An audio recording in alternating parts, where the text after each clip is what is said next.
Hello, everyone. Thank you for tuning in to the New Mainstream podcast, where we explore the impact of multicultural consumers on marketing and media. I'm your host, Mario Carrasco, and co-founder of Think Now.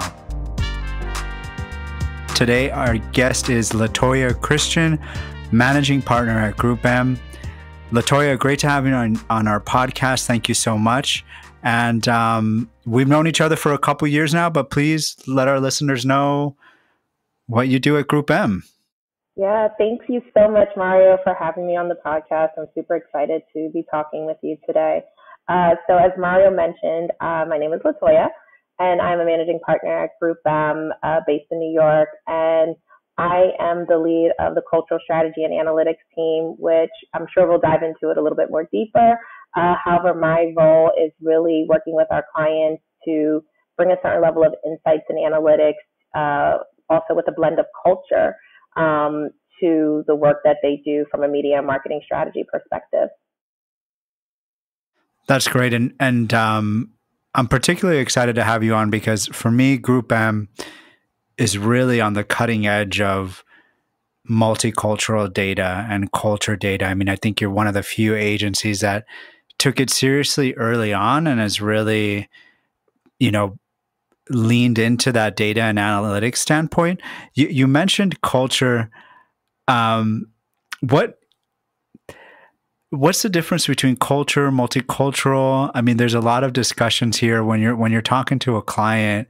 How do you explain that, or how do you view culture versus multicultural, and when do you use those definitions? Yeah, so definitely they have different meanings and different definitions depending on who you're talking to. So the formal name of the team is Multicultural, which is really the focus and specialty on ethnic and diverse audiences. So really focusing on Hispanic, African American, Asian.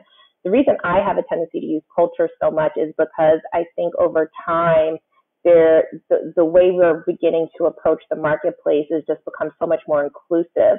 And a lot of that is definitely incorporated from a ethnicity and racial standpoint, but there are moments where it goes so much further than that. And especially as we think about younger generations, specifically millennials and Gen Zs that have been so culturally blended, and what does that mean and how does that show up? I personally have used the word culture at large because there are some things that are definitely, reflected in how consumers behave based on their ethnicity, but then so much more than just that. Yeah, and you bring up a good point, especially when we talk about younger consumers, because at what point do we stop using the word multicultural when the majority, right? If we look at Gen Z, now it's the first majority multicultural generation. At that point, does multicultural just turn into culture? Is that kind of what you're alluding to? Oh, Mario, you're putting me on the spot. So I think for me, it's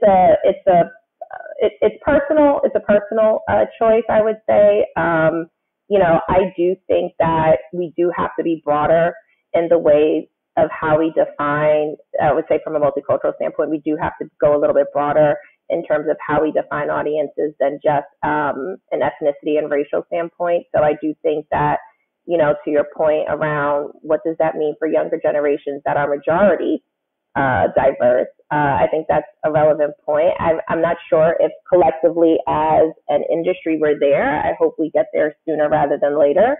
I will lead the way with continuing to use cultural strategy and marketing. But for me, like I said, it really becomes so inclusive of not only just ethnicity, but because we understand that these audiences aren't, monolithic, right? So there's so many other, components that make someone who they are and that drives culture and influences them than only race and ethnicity. And I think that's the point that I try to get to. Yeah, I totally agree. And I want to learn more about your department, your role. I mean, you're on the front lines, you're talking to clients. I mean, what does a typical engagement look like? I mean, I'm sure it differs client to client, but is there a lot of education happening in terms of how to reach multicultural consumers? And I'm assuming most of your work is digital, but is there a lot of education up front on how to reach multicultural consumers?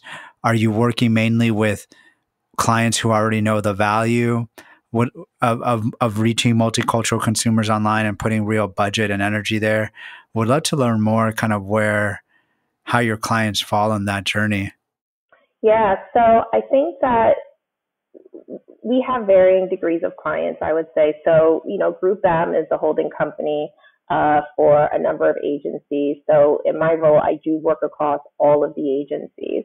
And so what I have encountered is that each client is in a different place, right? We have some clients that come to us, at the onset of their relationship with the agency as a whole, saying that it's really important to me to make sure multicultural and reaching diverse and underrepresented audiences as is a key marketing pillar for me. So I want to make sure that I have that expertise on my account day one. So we have a number of clients that, they're the ones basically, we're getting the business because of the fact that we have this group as a specialty and we're able to continue to add value. So that's one realm. The other area is we have clients that are existing clients within the agencies where we understand that either from a category perspective, different marketplace shifts, or even, the teams internally that we work with, there's a real understanding of, we think that this is an opportunity to really go deeper and to be more intentional about connecting with multicultural audiences. So let's have that conversation. And then to your point, there is a lot of education involved there, just to understand, what the opportunity is, possibly trying to quantify it, bringing that data insights and that data rigor to helping our clients understand what does it mean for their business, right? And we always lean in from, what is the business opportunity perspective? And we have a number of clients that fall into that bucket. And then we have the third set, which are clients who are like, I know there's something there, not really sure.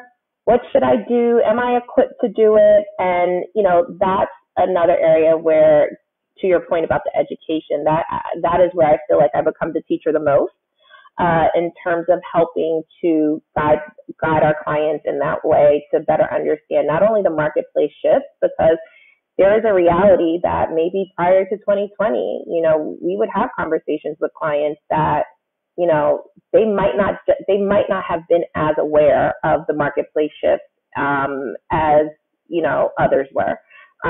So we're kind of starting from the ground level up in terms of bringing them that level of education just from a marketplace perspective, and then working to build to help them understand what does that mean for their business. So those are the three levels I would say in terms of how we're engaging with clients right now.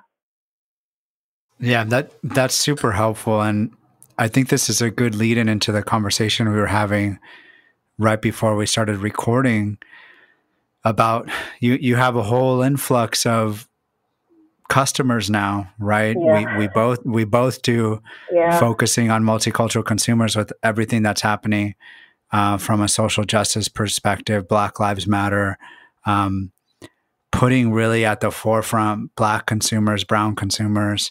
I mean, I don't know what my question was going to be, but it's, but we're getting an influx. I mean, and I'm assuming a lot of, well, I guess that's the question is, are a lot of the companies coming to you now, do you see them falling into more bucket 3? Like, hey, we know this is going on, help us out. And I mean, how do you approach clients like that are coming to you because of what's happening? And I mean, do you lead with data again, or what does that look like for you? Yeah. So the one thing I would say, and I want to be very clear, this is in no way, shape, or form, trying to imply that we have it all figured out at GroupM and all our clients have it figured out. Obviously, I went through the 3 layers of where we are. But one thing that I do think is helping us in this process and helping our clients as well as our teams internally, is that, for us, really putting the level of emphasis and importance on these audiences is not new to us, right? We obviously, as I mentioned, I'm part of a division that this is what our expertise and practice is. And then also agency-wide, we have put a number of initiatives in place to really help push our clients, if for lack of better words, to really, get them on board and really understand what is happening, not only in the marketplace, but how that applies to their business. So in 2019, GroupM launched the New Majority Ready Coalition, which was a coalition that really is focusing on helping brands to better adapt to the changing U.S. demographics and what does that mean for audience planning and media strategies. And so to your point, we were going to clients, with our media and publishing partners, with the data, really helping them to understand what this means for their business and how they need to respond and act accordingly. So for a number of our clients, even the ones that I would say historically fell in bucket 3, I think there's something there, I'm not sure, there was a certain level of knowledge that was already being shared with them. So I think what this moment has done is to help accelerate those conversations and to help build on those conversations. There's the one thing that I would say now more than ever is that I think that maybe before, where we might have felt that we are trying to, use the data to, I have to build this mountainous case and convince you of why to do this. I think that it's becoming a little bit, just clear. So while we're still letting the data tell the story and quantify the opportunity, we're getting a lot more responsiveness, I would say, just based on what has happened in the last 2 to 3 months. So that has been helpful in helping to propel that initiative, I would say. That's such a good point. And you make a great point about you've been doing this, right? Because so have we. I mean, we've been around for 10 years, and there was a moment there when, we were getting an influx of clients and calls, and completely new, right? Just, hey, we know we need to research. And there was a little bit of guilt on my part, like, this is weird, right? What's happening from a social justice perspective and working with brands. But then I looked back and said, you know what? We've been doing this for a long time, and we've been highlighting the importance of these audiences for a long time. So I shouldn't feel guilty, because this is what we do. And it's good to hear, not to say that you felt guilty, but good to hear that you have that same approach of like, we were ready for this and we know how important it is. And I think, I feel good doing the work we do and helping clients reach these audiences in a culturally sensitive way. Right. And our big thing is this is not a campaign. This is really a commitment. And the fact that we have the data, we have longitudinal data for the past several years. I think that really helps clients to make that commitment for the long term. Yeah, I think that what you hit on is a really important thing to reiterate, the commitment. Because, one of the things, especially in the multicultural space, and you probably know this just as well as I do, is that, while we do have clients who have been committed to this work, and others who are, starting to lean in a little bit more, the one thing that I always, even prior to the last 2 to 3 months, I always say be in it for the commitment, right? Don't dip your toes in and, pull back out, or, you come in and maybe something doesn't look the exact same way that you thought it would look. And so you pull all your dollars, or you pull, your strategies, working to connect with this audience. And so I just wanted to reiterate your point about the commitment. And I think that's what, the NMR initiative was striving to do, to really hold not only our clients, but ourselves as an agency accountable. And then we've even gone further in terms of our commitment and accountability with developing the Multicultural Marketplace, which launched, I think, about 3 weeks ago with GroupM as well. So, be in it for the long haul. Definitely. I think that's been my takeaway this year in 2020. It's not a social media post. It's not one ad. It's not one ad.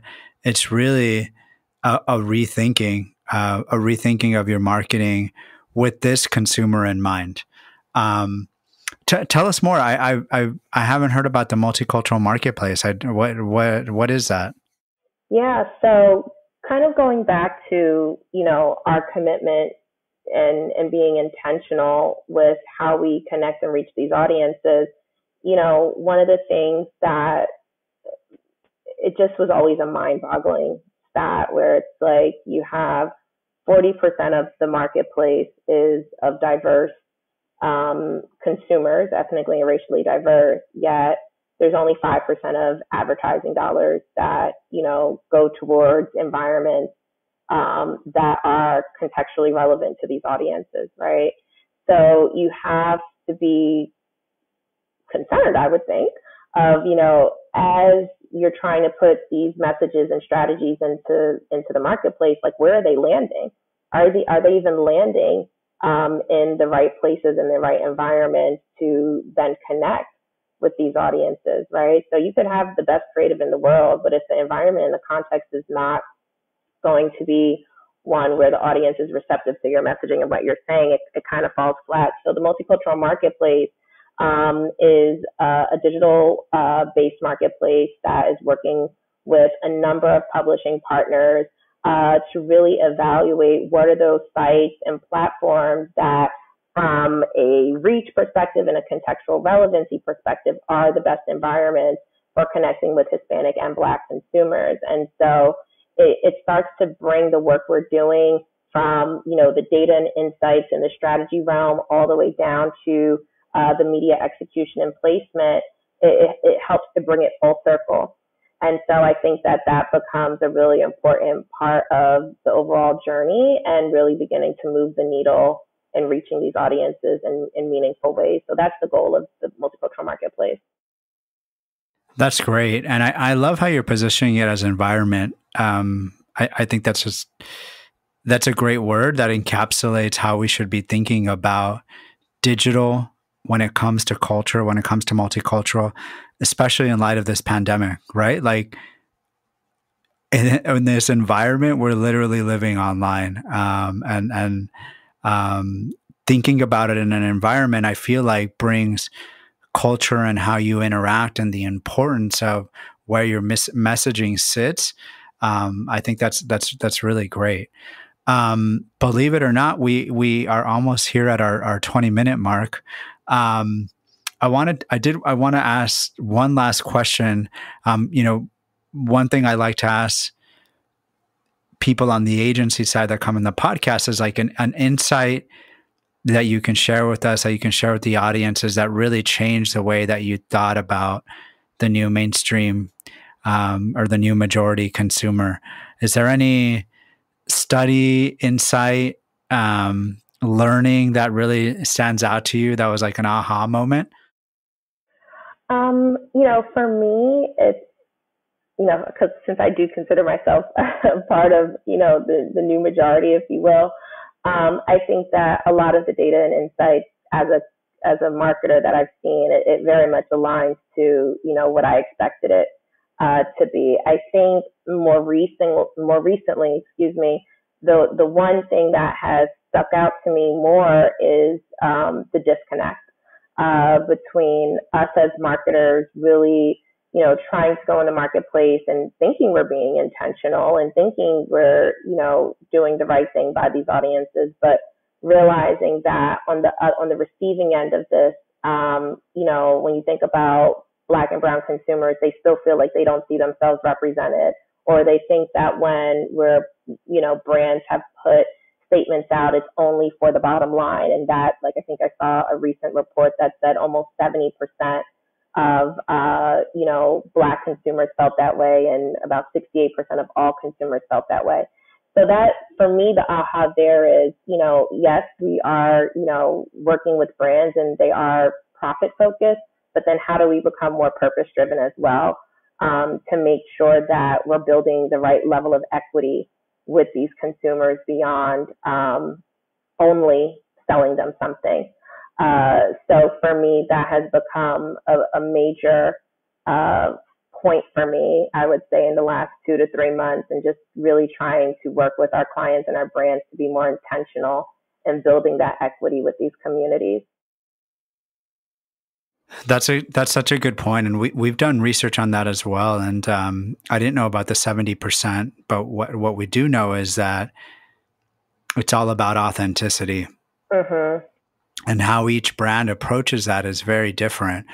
Because there's brands that have built-in authenticity, built-in equity, like Nike, and other brands that